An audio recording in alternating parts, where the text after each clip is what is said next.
बिस्मिल्लाहिर्रहमानिर्रहीम। अस्सलाम वालेकुम बच्चों, उम्मीद है आप लोग खैरियत से होंगे। आज class 12 FSc part 2 ICS part 2 की फ़िज़िक्स का chapter number 13 current electricity discuss करेंगे। और उसमें भी जो टॉपिक हमने आज डिस्कस करना है वो है किरचॉफ्स रूल्स। बहुत इंपॉर्टेंट टॉपिक है।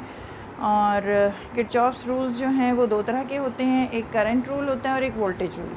लेकिन किरचॉफ्स रूल्स पर आने से पहले हम सर्किट्स के बारे में डिस्कस करेंगे कि सर्किट्स कितनी तरह के होते हैं। सर्किट्स दो तरह के होते हैं, एक सिंपल सर्किट और एक कॉम्प्लेक्स सर्किट्स। अब तक हम लोग सिंपल सर्किट से डील कर रहे थे क्लास 10 तक, ठीक है, जिसमें हमारे पास सिंगल बैटरी होती है, सिंगल बैटरी या सेल कह लें, जैसे एक सर्किट मैंने यहाँ शो किया हुआ है। तो सिंपल सर्किट में एक बैटरी, जबकि कॉम्प्लेक्स सर्किट्स जो होते हैं जिनको हमने अब डील करना है, they have multiple batteries. Multiple मतलब एक से ज़्यादा, दो भी हो सकते हैं, तीन भी हो सकते हैं। फॉर एग्जांपल यहाँ पे मैंने 3 बैटरीज़ का ये सर्किट दिखाया है, तो ये कॉम्प्लेक्स सर्किट में आ जाएगा, ठीक है। फिर आ जाता है सिंपल सर्किट का दूसरा फीचर, वो है सिंगल लूप, ठीक है। तो वी सी दैट कि इसमें हमें एक ही लूप मिल रहा है in which the current is flowing. यहाँ पे यू हैव मल्टीपल लूप्स, मतलब कि एक से ज़्यादा लूप। जैसे ये एक लूप है जिसमें करंट फ्लो कर रहा है, वो दूसरा लूप है जिसमें करंट फ्लो कर रहा है। There could be third loop also, fourth loop also. तो मल्टीपल लूप्स होते हैं इन अ कॉम्प्लेक्स सर्किट्स, ठीक है। तीसरा फीचर जो सिंपल सर्किट का है वो है सिंपल ब्रांचेस। जैसे इसमें ये एक सिंपल ब्रांच है, ये ब्रांच आ रही है इसमें, तो ये मैंने ग्रीन से शो किया हुआ है। यहाँ पे यू हैव कॉम्प्लेक्स ब्रांचेस, जैसे ये आ रही है, ये ब्रांच है, ये ब्रांच है। There are so many branches, complex branches are there. चौथा फीचर जो बहुत इंपॉर्टेंट है वो ये कि simple circuits are actually solved by Ohm's law, V is equal to I R. ये इतना इम्पॉर्टेंट लॉ है जिसको हमने क्लास 10th में पढ़ा और उससे हमने सारे सिंपल सर्किट्स को सॉल्व किया। सॉल्व करने का मतलब है कि अगर हमें रेजिस्टेंसेस दिए हुए हैं, सेल की वोल्टेज दिया हुआ है, तो हम करंट इन द सर्किट निकाल सकते हैं। करंट और वोल्टेज दिया हुआ है तो R निकाल सकते हैं। सीरीज़ और पैरेलल कनेक्शंस ऑफ रेजिस्टर्स को या कैपेसिटर्स को हमने के कनेक्शंस में हम सर्किट्स को सॉल्व कर सकते हैं। सीरीज़ कनेक्शन और parallel connection of resistance and capacitors के हमारे पास फार्मूले हैं, तो वो सब हम ओम्स लॉ के बेसिस पर सॉल्व कर लेते हैं। अब हम आते हैं कॉम्प्लेक्स सर्किट्स को कैसे सॉल्व किया जाएगा। कॉम्प्लेक्स सर्किट्स को हम किरचॉफ्स लॉ से सॉल्व करते हैं, ठीक है। किरचॉफ्स लॉज जो कि दो हैं, करंट और वोल्टेज। तो अब मैं आपको बताऊंगी कि किरचॉफ्स लॉज क्या होते हैं। जी, मैंने अब आपको बताना था कि किरचॉफ्स रूल्स क्या होते हैं, ठीक है। इनमें से करंट, मैंने आपको बताया था कि दो होते हैं, करंट रूल और वोल्टेज रूल। हम इसको अभी कंपैरेटिव भी देख लेंगे। यहाँ आपके सामने बोर्ड में मैंने करंट रूल को पहले एक्सप्लेन किया है। तो करंट रूल क्या है? द स्टेटमेंट इज़ दिस, पहला point, sum of all the currents meeting at a point must be zero. Sum of all the currents meeting at a point in a circuit must be zero. That is mathematically हम कैसे लिख सकते हैं? summation of, this is the sign for summation, sum of all the currents I must be equal to zero. जैसे कि ये circuit का एक पार्ट ले लें जिसमें हम एक पॉइंट ये ले लेते हैं जिसमें ये 4 ब्रांचेस हमें नज़र आ रही हैं। 4 भी हो सकती हैं, 5 भी हो सकती हैं, 3 भी हो सकती हैं। तो यू सी के sum of all the currents meeting at a point must be equal to zero. यानी कि ये देखें, ये I1 जो करंट है it is going towards this point, I2 is going towards this point, I3 is going away from the point, I4 is going away from the point। तो लेकिन अगर हम ये स्टेटमेंट लें तो इसके मुताबिक ये सब का सम, ये जैसे भी करंट्स हैं, they are reaching to the point और गोइंग अवे, इन सब का सम जो है वो क्या होना चाहिए? It must be equal to zero. ये लॉ कहाँ से आया हमारे पास? ये रूल हमारे पास it has come from the law of conservation of charge. अब law of conservation of charge क्या है? या कंजर्वेशन का मतलब है कांस्टेंट होना, सेम रहना। कौन? चार्ज की बात हो रही है। तो इसका मतलब है कि एक पर्टिकुलर पॉइंट पर किसी भी सर्किट में the charges must remain same. अब यू सी कि करंट क्या होता है? It is the flow of charges, ठीक है ना। तो हम कहेंगे कि इस पॉइंट पर चाहे जो भी चार्जेस फ़्लो करके आ रहे हैं या निकल रहे हैं, वो सब आपस में, वो सब इस पॉइंट पे सेम होने चाहिए, ठीक है। तो law of conservation of charge is giving us this statement कि ये flow of charges is actually the current. तो current reaching this point, all types of current they must be there sum must be zero, ठीक है। और इस law of conservation of charge को employ करने के लिए हम क्या एक और उसको एम्प्लॉय करने के लिए कह लें या सिंप्लीफाई करने के लिए हम कह सकते हैं कि इस पॉइंट पे एंटर करने वाला charge must be equal to इस पॉइंट पे लीव करने वाले चार्ज, ठीक है, के बराबर होना चाहिए। तो we see that entering charge must be equal to the leaving charge. ये हमने स्टेटमेंट ली law of conservation of charge से दूसरे लफ्ज़ों में, ठीक है ना। पहला ये जो हमें स्टेटमेंट मिला ये भी law of conservation of charge का ही एक आउटकम है, और ये entering charge must be equal to leaving charge about a point की बात हो रही है, ठीक है। तो अब इसको अगर मैं मैथमेटिकली लिखना चाहूँ तो ये देखें, अगर ये पॉइंट है तो all the charges which are entering into the point will be I1 and I2। तो इनका सम ले लिया I1 प्लस I2, और leaving away from the charge are I3 and I4, ठीक है। तो इनका सम मैंने ले लिया I3 प्लस I4। ये तो entering charge must be equal to the leaving charge. तो हमने करंट के टर्म्स में इनको लिख लिया I1 plus I2 is equal to I3 plus I4। That is the another mathematical expression for the current rule. पहला ये है मैथमेटिकल एक्सप्रेशन, दूसरा ये है। तीसरा हम जो है एक कन्वेंशन लेते हैं, वो ये कि अगर हम एंटरिंग करंट को पॉजिटिव ले लेते हैं तो हम लीविंग करंट को ऑब्वियसली उसकी डायरेक्शन अपोजिट है तो हमें वो माइनस में लेना पड़ेगी, दैट इज़ नेगेटिव। तो अगर हम उनके साइंस को उनके साथ लगा लें करंट्स के साथ, तो ये यही एक्सप्रेशन बन जाएगा I1 plus I2 plus minus I3 minus I4 must be equal to zero, ठीक है ना। इन सब का सम जो है इज़ इक्वल टू ज़ीरो। तो वी सी दैट कि हमारे पास करंट रूल के 3 मैथमेटिकल फॉर्म्स आ गए, जो कि कोई हमने अलग से नहीं हर एक को डिराइव किया, ये इसी को आप कह लें कि हमने एक्सपैंड करके ये लिखा, और इसी का ये एक्सटेंशन है, एक्सटेंशन नहीं बल्कि एक्सचेंज ऑफ दीज टर्म्स है। एक्सचेंज भी नहीं कह लें बल्कि इनकी हमने प्लेस चेंज कर दी है, तो हमें यही एक्सप्रेशन मिल गया है। मैथमेटिकली अगर आप देखें तो ये इन टर्म्स को हम इस तरफ ले गए हैं तो ये माइनस में हो गया और इज इक्वल टू ज़ीरो आ गया। लेकिन ये तीनों जो हमें एक्सप्रेशंस मैथमेटिकल एक्सप्रेशंस मिल रही हैं, they have been obtained from the law of conservation of charge. तो हमें पता चला कि करंट रूल जो है वो हमें कंजर्वेशन ऑफ चार्ज की वजह से मिलता है। अब हम आते हैं वोल्टेज रूल पे। जी, अब मैं आपको बताऊंगी कि वोल्टेज रूल क्या होता है, ठीक है। Kirchhoff's voltage rule. Kirchhoff's voltage rule का स्टेटमेंट है sum of all the potential changes in a close circuit must be zero, ठीक है। हमने करंट रूल में देखा था कि sum of all the currents meeting at a point must be zero. यहाँ पे है sum of all the potential changes in a close circuit must be zero. अब ये जो लॉ है या ये जो रूल है ये हमें कहाँ से मिला है? We obtained it from the law of conservation of energy. अब law of conservation of energy क्या है कि energy must remain same in a close circuit when the current is flowing through it. अब ये कंजर्वेशन का मतलब मैंने पहले भी बताया था कि सेम होता है या कांस्टेंट रहना होता है, और जो भी टर्म फिजिकल क्वांटिटी की आगे बात हो रही है उस वो यहाँ एनर्जी है, यहाँ पे चार्ज था, यहाँ पे चार्ज सेम रखना ज़रूरी था, यहाँ पे एनर्जी सेम रखना है। और ये तो हमें वैसे भी पता है कि लॉ कंजर्वेशन ऑफ एनर्जी हमने पहले भी पढ़ी हुई है कि energy is neither created not destroyed. तो इसी तरह यहाँ पर भी ये है कि जब हम किसी सर्किट में सेल कनेक्ट करते हैं तो जो भी एनर्जी हम उससे फ़्लो करा रहे हैं, तो ये law of conservation of energy हमें बताता है कि whatever energy is lost in the circuit must be equal to the energy gained in the circuit, या whatever energy is gained in a circuit must be equal to the energy lost in the circuit, ठीक है। अब इसके लिए convention हम use करते हैं जैसे हमने करंट रूल में किया था कि एंटरिंग करंट को पॉजिटिव, लीविंग करंट को नेगेटिव लिया था। इसी तरह अब यहाँ कन्वेंशन में यू हैव यहाँ हम क्या लेते हैं कि सर्किट में हमारे पास सेल होता है और रजिस्टर होता है, ठीक है। तो सेल के क्रॉस क्या मेजर करते हैं हम? EMF मेजर करते हैं, और EMF क्या होता है? It is it is the work done per unit charge, ठीक है ना, W/Q। तो अब अगर मैं इस एक्सप्रेशन को क्रॉस मल्टीप्लाई करूँ तो मुझे मिलेगा delta W is equal to E delta Q। तो ये जो डेल्टा W है it is the energy gained और lost across the cell which is connected in the circuit. तो इसको जब हम सर्किट में वोल्टेज रूल अप्लाई करेंगे तो अक्रॉस द सेल हम क्या मेजर करेंगे? E डेल्टा Q को लिखेंगे, और ये मैंने लिखा भी है अक्रॉस बैटरी, ठीक है।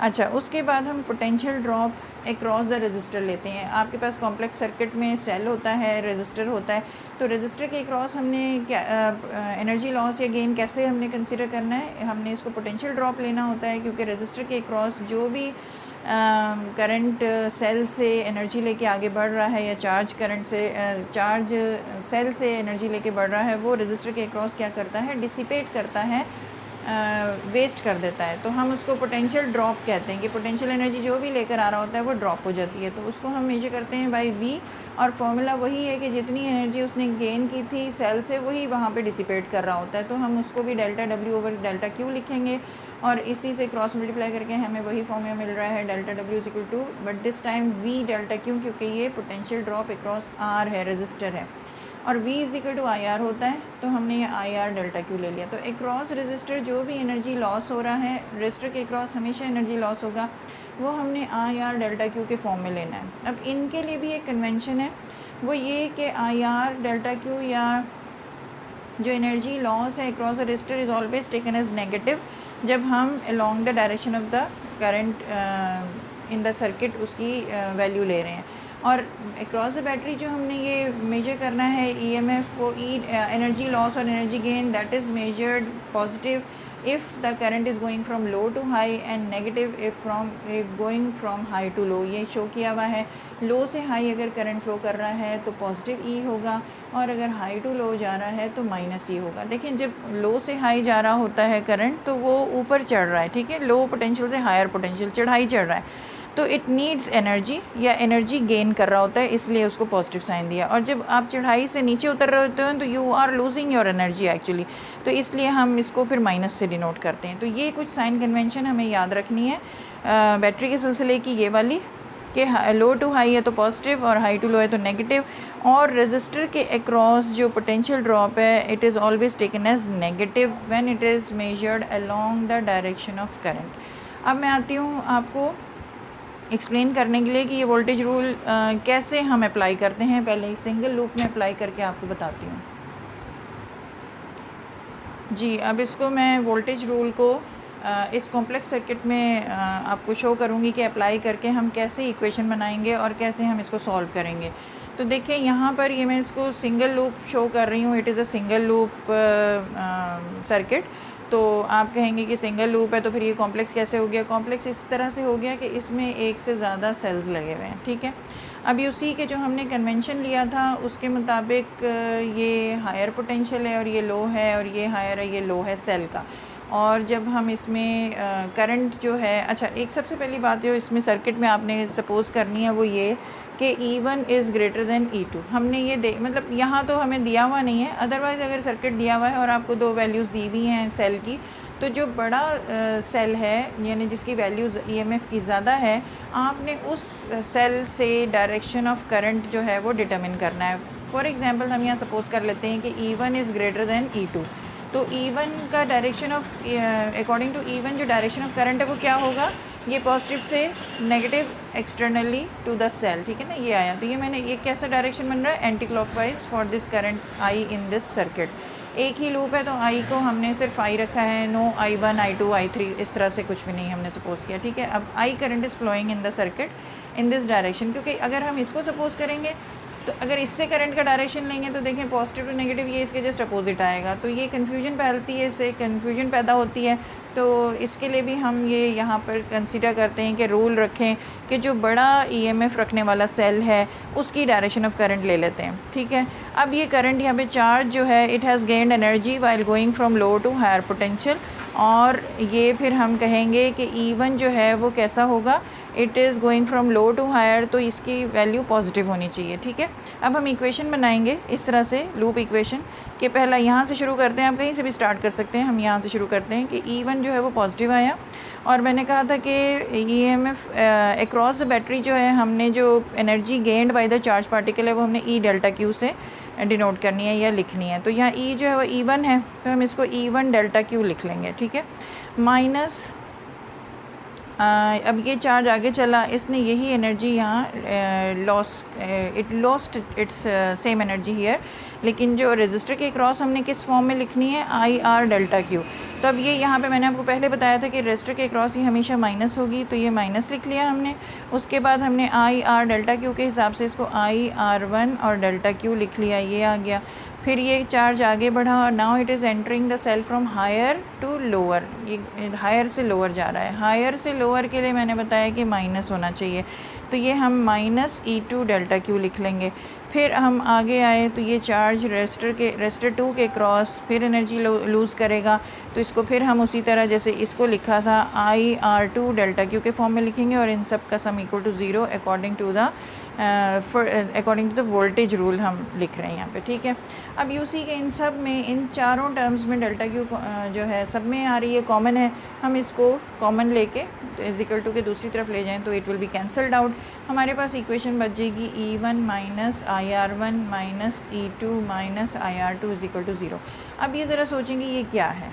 It is the sum of all the potential changes in this close circuit which is equal to 0। तो ये हमें मिल गया ना वोल्टेज रूल। तो ये हमें कहाँ से मिला? Law of conservation of energy से। ये हमने एनर्जी को ही मेजर किया सबके क्रॉस, लेकिन फाइनली वो एनर्जी किस में हमें कन्वर्ट होके मिल गई है? Potential changes across each electrical component, cell के, रेजिस्टेंस के अक्रॉस जो हमने एनर्जी लॉस और गेन को हमने सम अप कर दिया, तो हमें ये मिल गया sum of all the potential changes. और इसको हम मैथमेटिकली शॉर्ट में लिख सकते हैं summation of V is equal to 0। तो ये इस वोल्टेज रूल का एक मैथमेटिकल एक्सप्रेशन ये भी है, और एक ये है ये वाला इक्वेशन जो कि हम लूप्स में अप्लाई कर सकते हैं इस तरह से। अब ये देखें, ये हमने सिंगल लूप का अप्लाई किया इक्वेशन वोल्टेज रूल और हमने लूप इक्वेशन बनाया। अब मैं आपको ये बताती हूँ कि किस तरह से डबल लूप में ये बनेगा।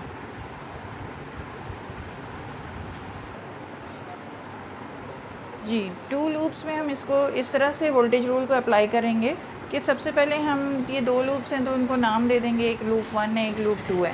आप इसको लूप 1 इसको लूप 2 भी कह सकते हैं, लेकिन चूँकि मैंने सर्किट में इसको E1 लिख दिया है और इसको E2 लिख दिया है, तो वी सी दैट कि हम E1 जिसमें आ रहा है उसको हम लूप 1 कह देंगे और जिसमें E2 आ रहा है उसको लूप 2 कह देंगे, ठीक है। अच्छा, अब ये है कि कन्वेंशंस वही हैं कि ये लोअर पोटेंशियल है, ये हायर पोटेंशियल है, ये लो है, ये हाई है, और हमने एक सपोज़ इसमें E1 is higher than E2, तो हम E1 से डायरेक्शन ऑफ करंट लेते हैं और वो ये हमारे पास positive to negative external to the cell आ रहा है, और वो I1 हम इसको कह देंगे क्योंकि लूप 1 में है। अब ये जो करंट है इट इज़ एंटी क्लॉकवाइज। अब जब हमने एक लूप में ये करंट सपोज़ कर लिया है तो आपने यही डायरेक्शन दूसरे लूप में भी कंसिडर करनी है, ठीक है। आंसर पे आपने परेशान नहीं होना कि इसका आंसर कहीं गलत ना आ जाए। तो देखिए I1 और I2 की वैल्यू जो है वोल्टेज रूल लगा के बिल्कुल सेम आ जाएगी, लेकिन इस वजह से देखिए अभी हमें डायरेक्शन का नहीं पता कि इसके लिए हमने सही चूज़ किया है कि नहीं, या इसके लिए, तो वो आंसर में आपके पास जो वैल्यू आएगी दैट वुड बी, अगर ये डायरेक्शन ठीक नहीं है तो वो माइनस में आ जाएगी वैल्यू, और माइनस का मतलब है कि जो आपने डायरेक्शन सपोज़ की है उसकी रिवर्स डायरेक्शन होनी चाहिए। तो वैल्यू जो है वो तो सेम आएगी लेकिन उसकी डायरेक्शन चेंज हो सकती है, तो उसके लिए परेशान नहीं होने की ज़रूरत। वो एंड पे जब आंसर आपके पास माइनस में आ जाएगा तो आप बता देंगे कि I2 की direction is not anti clockwise, it is clockwise, या I1 की नॉट एंटी क्लॉकवाइज, क्लॉकवाइज, ठीक है ना। इट डिपेंड्स कि आप आंसर में क्या आ रहा है आपके पास। अब हम आते हैं लूप इक्वेशन बनाने के लिए, तो हम इन 2 लूप्स की अलग अलग इक्वेशन बनाएंगे। चलिए सर, पहले हम लेते हैं लूप 1। तो लूप 1 में यू सी कि यहाँ से स्टार्ट लेते हैं। E1 charge has started going from lower potential to higher potential, gaining energy from here. तो ये gaining energy low to high plus होना चाहिए, तो हमने E1 को प्लस ले लिया। ये यहाँ से चार्ज चला और अब ये R2 के क्रॉस आ रहा है नीचे। तो वी सी दैट कि जब I1 नीचे आ रहा है तो I2 जो दूसरे लूप से आ रहा है वो ऊपर जा रहा है। तो ये एक कॉम्प्लेक्स सी बात यहाँ पे हो रही है अक्रॉस R2 कि अगर हम इस पर एक पॉइंट सपोज कर लें तो उस पॉइंट पर I1 is coming towards it और I2 is also coming towards it, but they are in the opposite direction. वो ऊपर से नीचे आ रहा है, डाउनवर्ड है, और इस I2 की डायरेक्शन अपवर्ड है across this point in the R2, ठीक है।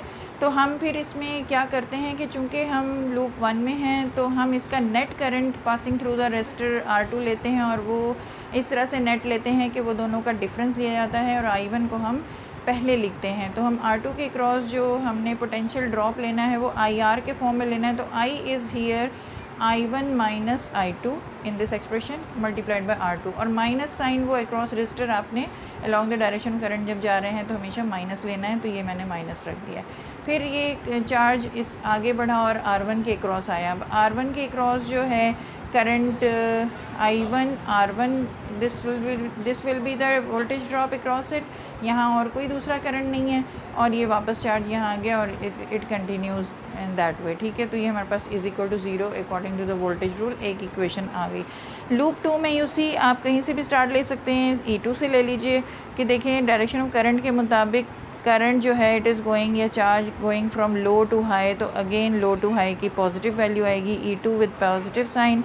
यहाँ से चले R2 के क्रॉस आए, R2 के क्रॉस फिर वही बात है कि कॉम्प्लेक्स चीज़ है, I2 ऊपर जा रहा है, I1 नीचे आ रहा है, तो again this time we will take the net current flowing through R2 and here you are in loop 2, तो I2 को पहले रखेंगे, तो difference will be I2 minus I1 R2, और ये माइनस साइन अक्रॉस R होने की वजह से ये पहले ही लगा लिया है। तो ये हमारे पास और कोई सर्किट कंपोनेंट यहाँ पे नहीं है, तो ये लूप इक्वेशन हमारे पास बनी लूप 2 की, ठीक है। अब देखें आपको अगर दो ये सारी चीज़ें दी हुई हैं, सर्किट कंपोनेंट्स दिए हुए हैं, तो सर्किट कंपोनेंट्स दिए हुए हैं और I1 I2 निकालना है, तो आपके पास दो इक्वेशंस हैं और दो अननोन्स हैं, तो you can easily substitute all the values and find out the unknown variables, that is I1 and I2। उम्मीद है कि आपको ये समझ आई होगी। तो ये बहुत ही इम्पॉर्टेंट है, not for long question, Kirchhoff's rules जो हैं वो स्टेट करने के लिए आ जाते हैं फॉर शॉर्ट क्वेश्चंस, और ये ज़रूरी है कि इनकी कन्वेंशंस आपको याद हों, वोल्टेज रूल की, करंट रूल की, वो शॉर्ट में MCQs में आ जाते हैं। इनकी एप्लीकेशन बहुत इंपॉर्टेंट है कि ये न्यूमेरिकल सॉल्व करने में यूज़ होते हैं, तो ये लूप इक्वेशंस बनाने आपको आने चाहिए। उम्मीद है कि क्लियर हो गया होगा। इसको पढ़ें बच्चों, बार बार देखें इस वीडियो को और try to understand, try to solve the numericals using these voltage rule. अगली दफ़ा तक के लिए इजाज़त दीजिए, अपना ख्याल रखिए, अल्लाह हाफ़िज़।